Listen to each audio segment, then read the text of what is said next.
not to do, okay? In my haste, the holes are correct, but they are in the wrong location, okay? So when you see this one laying out and it has 2 frets in it, this is for like some testing purposes and so forth, don't pattern your neck off with this one, because I know what we do. I'm going to do the next thing, whatever the thing is, and I'm going to put it next to this other one that's already been done.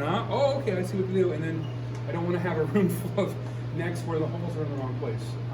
So it'll be a sad ending. So I'm going to demo with this other one that I brought along.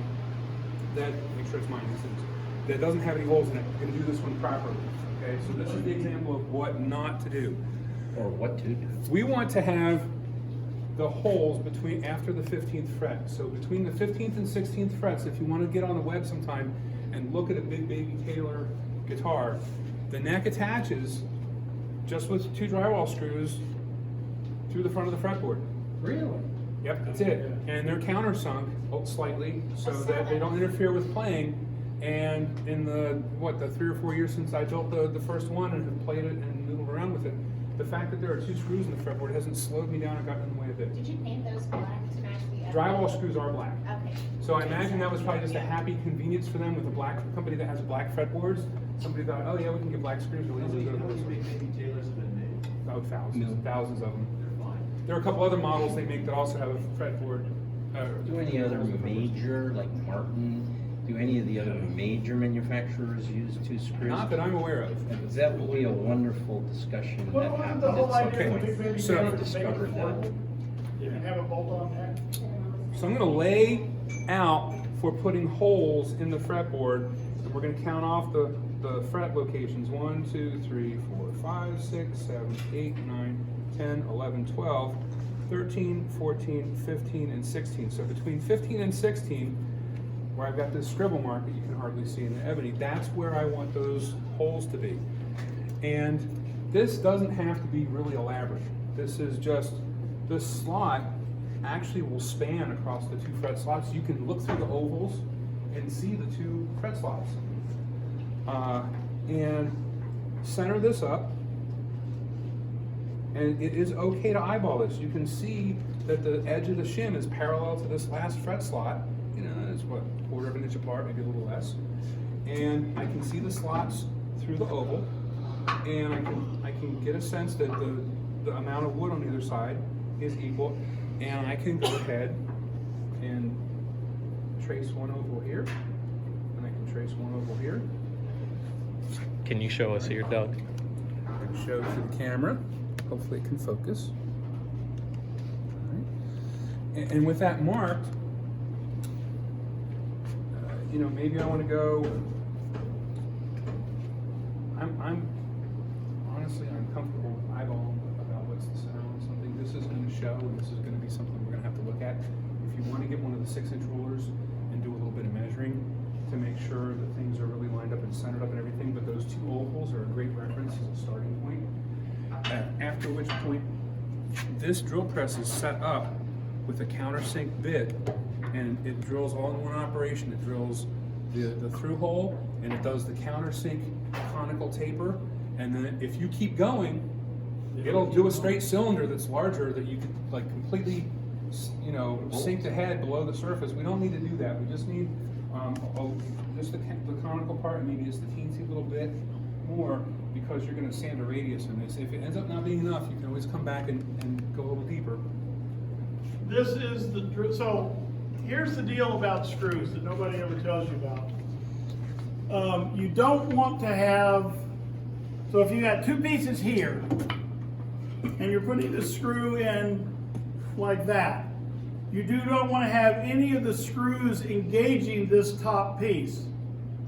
And so, because that's when you get, if you've seen things where they just put it together and they shot it in, it stays up and there's no way you can get it down. That is over-constrained geometry, and we don't want to over-constrain it. So you have a pilot hole for the threaded part, which is the minor diameter of the screw. Now we're getting into the weeds here, and I apologize. But we have the thin part of the screw, the solid part of the screw is a minor diameter. The pilot hole, which is that in there, that's what that is. Then we have the countersunk part. The middle part is variable, and that's whatever this is. So once you get that done, we'll have this screw, this drill right here, and then we can just go through that and make that bigger. The idea is the head of the screw pushes down, missing all of this, and you're bolting or you're just screwing into this. What size is this drill that fits that screw? We can measure that and I can tell you, but that's actually that's what I'm using.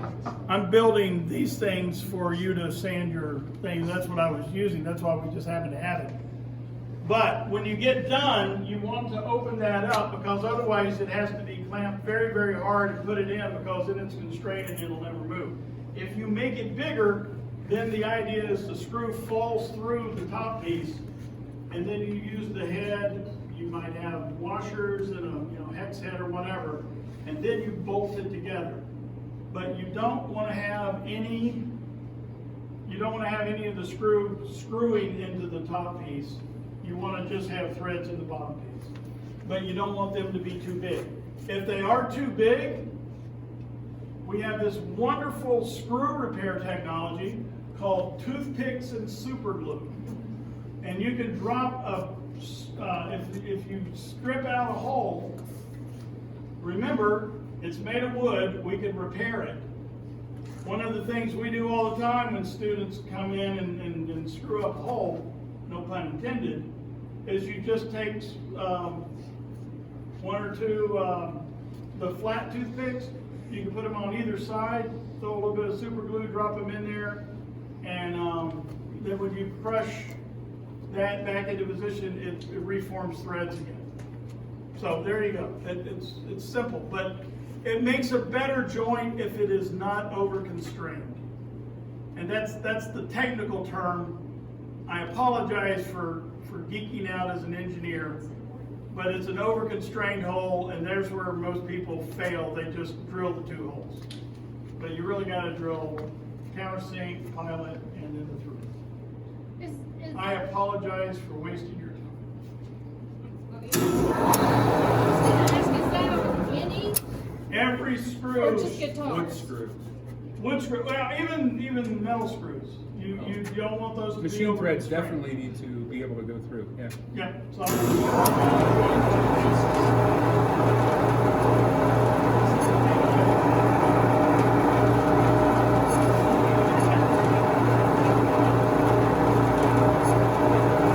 As Doug's doing that, if you're unfamiliar, notice how he's withdrawing the bit to clear the chips. Keeps the bit sharper longer, keeps it cool, cleans out the hole. Doesn't wander as much.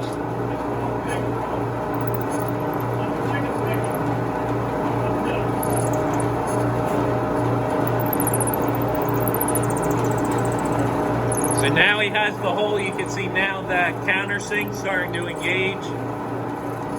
And this is, you can see he's blowing the chips out. You get a good view of how deep has he gone. So again, after you do this, you can go to that drill press and drill a through hole, which is what Bill was talking about.